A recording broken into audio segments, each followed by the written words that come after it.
Olá, Os Mensageiros, capítulo 42, o Evangelho no ambiente rural.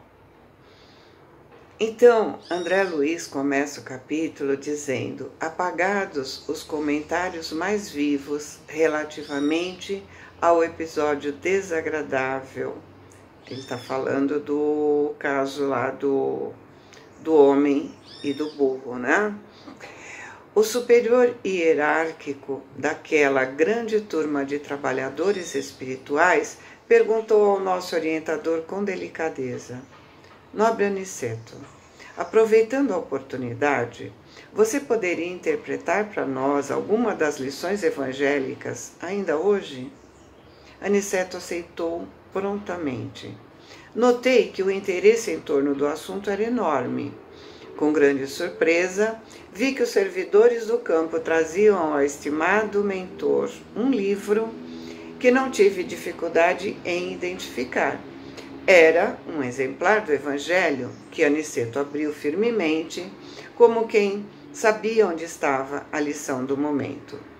Olhou a página escolhida, começou a meditar enquanto a sublimada luz aureolava sua fronte. Houve profundo silêncio. Todos os colaboradores demonstravam grande interesse pela palavra que se fazia. Tudo era de aspecto imponente e calmo na natureza. Um rebanho bovino acercou-se de nós, atraído pelas forças magnéticas que não consegui compreender. Alguns moares humildes chegaram igualmente de longe, e as aves tranquilizaram-se nos galhos fartos, sem um pio. A única voz que toava, leve e branda, era a do vento, sussurrando harmonia e frescura. A paisagem não podia ser mais bela, vestida em ouro líquido do poente, o dourado do pôr do sol, né? Excetuada a rusticidade natural do quadro vivo, o ambiente sugeria recordações fiéis dos verdes salões de nosso lar. Aniceto, mergulhando o olhar no sagrado livro, leu em voz alta os versículos 19, 20 e 21 do capítulo 8 da Epístola dos Romanos. Resumindo, ele dizia assim: porque a ardente expectação da criatura espera a manifestação dos filhos de Deus, porque a criação ficou sujeita à vaidade, não por sua vontade, mas por causa daquele que a sujeitou, na esperança de que também a mesma criatura será libertada da escravidão da corrupção, para a liberdade da glória dos filhos de Deus. Em seguida, refletiu alguns instantes e comentou com evidente inspiração: Irmãos, recebemos a bênção do campo, louvando o amor e a sabedoria de nosso Pai. Exaltemos o soberano Espírito da vida, que sopra em nós a força eterna da incessante renovação. Ponderemos a palavra do apóstolo da gentilidade, apóstolo Pedro, para extrair o seu conteúdo divino. Há milênios, a natureza espera a compreensão dos homens. Não se tem alimentado tão somente de esperança, mas vive em ardente expectação, aguardando o entendimento e o auxílio dos espíritos encarnados na terra, mais propriamente considerados filhos de Deus. Entretanto, as forças naturais continuam sofrendo as opressões de todas as vaidades humanas. Isto, porém, ocorre, meus amigos, porque o Senhor também tem esperança na libertação dos seres escravizados na crosta, para que se verifique igualmente a liberdade na glória do homem. Conheço de perto os sacrifícios de vocês, abnegados trabalhadores espirituais do solo terrestre.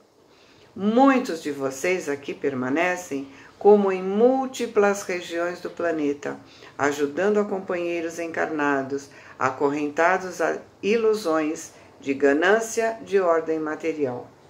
Quantas vezes seu auxílio é convertido em baixas explorações no campo dos negócios terrestres? A maioria dos cultivadores da terra tudo exige sem nada oferecer. Enquanto elas somente, cuidadosamente, pela manutenção das bases da vida, vocês têm visto a civilização funcionando como vigorosa máquina de triturar. Têm visto os homens, nossos irmãos, se convertendo em pequenos moloques. Moloques são aqueles deuses pagãos que recebiam alimento em troca de vantagens materiais. Então ele diz, né, que tem visto os homens se convertendo em pequenos moloques de pão, carne e vinho, absolutamente mergulhados na viciação dos sentimentos e nos excessos da alimentação, despreocupados do imenso débito para com a natureza amorável e generosa. Eles oprimem as criaturas inferiores, ferem as forças benfeitoras da vida, são ingratos para com as fontes do bem, atendem às indústrias ruralistas, mais pela vaidade e ambição de ganhar do que são próprias a eles, do que pelo espírito de amor e de utilidade, mas também não passam de infelizes servos das paixões desvairadas. Traçam programas de riqueza mentirosa que constituem a sua ruína, escrevem tratados de política econômica que redundam em guerra destruidora, desenvolvem o comércio do ganho em débito, colhendo as complicações internacionais que levam à miséria. Dominam os mais fracos e os exploram, acordando, porém, mais tarde, entre os monstros do ódio. É para eles, nossos semelhantes encarnados na crosta, que devemos voltar igualmente os olhos, com espírito de tolerância e fraternidade. Ajudemos ainda, agora e sempre. Não esqueçamos que o Senhor está esperando pelo futuro deles. Escutemos os gemidos da criação, pedindo a luz do raciocínio humano, mas também não esqueçamos a lágrima desses escravos da corrupção, em cujas fileiras permanecíamos até ontem, auxiliando-os a despertar a consciência divina para a vida eterna. Auxiliamos a eles, ainda que rodeiem o campo de vaidades e insolências. O Senhor reserva acréscimos sublimes de valores evolutivos aos seres sacrificados. Ele não esquecerá árvore útil, animal exterminado, o homem humilde que se consumiu em benefício de outro ser. Cooperemos por nossa vez no despertar dos homens, nossos irmãos, relativamente ao nosso débito para com a natureza material. Sempre ao voltarmos à crosta, envolvendo-nos em fluidos do círculo carnal, levamos muito longe a aquisição de nitrogênio. Convertemos em tragédia mundial o que poderia constituir a procura serena e edificante.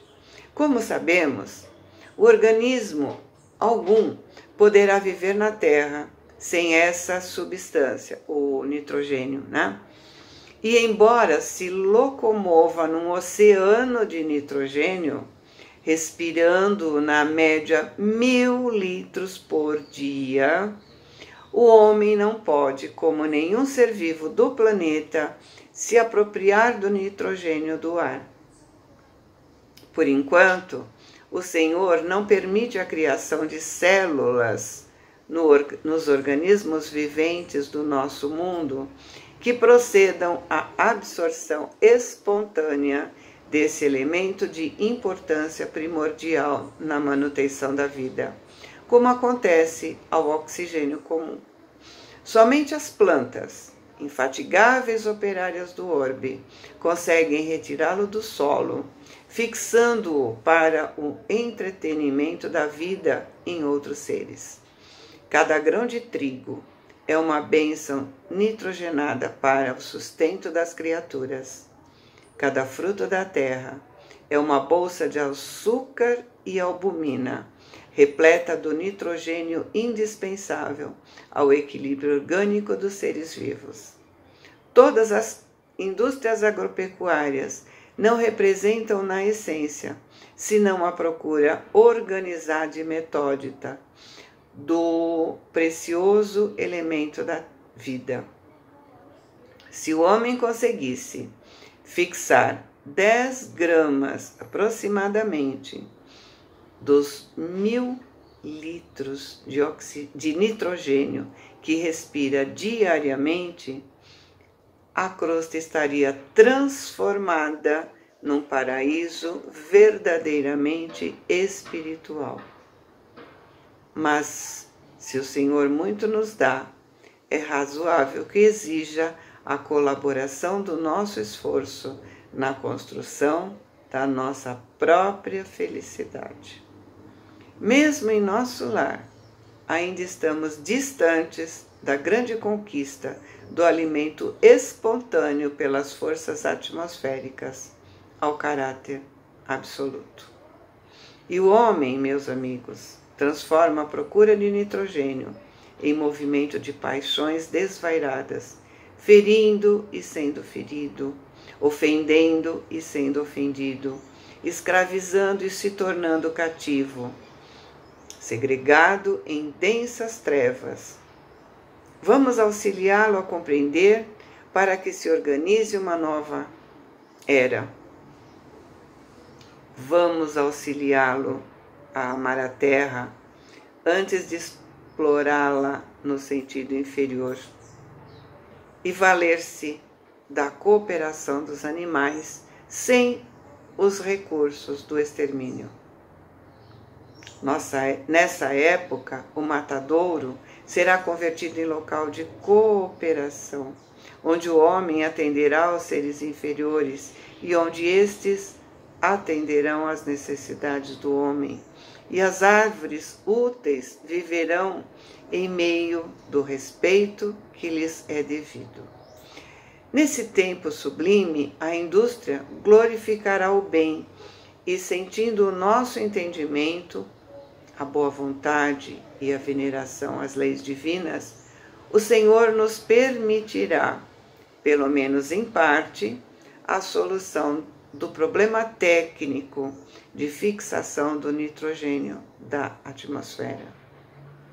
Ensinemos os nossos irmãos que a vida não é um roubo incessante, em que a planta lesa o solo, o animal extermina a planta e o homem assassina o animal, mas um movimento de permuta divina, de cooperação generosa, que nunca perturbaremos sem grave dano à própria condição de criaturas responsáveis e evolutivas.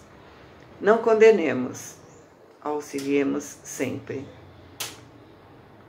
A Assembleia, tanto quanto nós, estava sob forte impressão.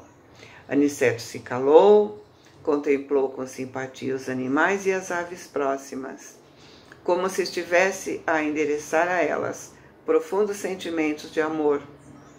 E a seguir fechou o livro sagrado com estas palavras. Observamos com o Evangelho que a criação aguarda ansiosamente a manifestação dos filhos de Deus encarnados. Concordamos que as criaturas inferiores têm suportado o peso de iniquidades imensas. Continuemos em auxílio delas, mas não nos percamos em vãs contendas. Os homens esperam também a nossa manifestação espiritual. Desse modo, ajudemos a todos no capítulo do grande entendimento.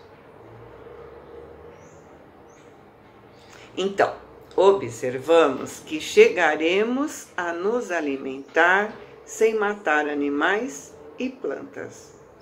Seremos capazes de extrair o nitrogênio do ar para nos alimentar. Isso está longe de acontecer. Lembra? Ele disse que nem lá na cidade de Nosso Lar eles conseguem. No primeiro livro lá, né, O Nosso Lar, ele conta que se alimentam de caldos, frutas, e em outros capítulos de outros livros também ele vai citar que eles fornecem caldos para os espíritos em reabilitação, né? Mas isso não quer dizer que não seja esse o caminho, que nós não devamos começar agora, né? Eles mais evoluídos ainda não chegaram. Então, quanto caminho nós temos ainda a percorrer? Temos que dar o primeiro passo. E ele nos deu o caminho, nos melhorarmos. Fiquem com Deus, boa semana, amo vocês.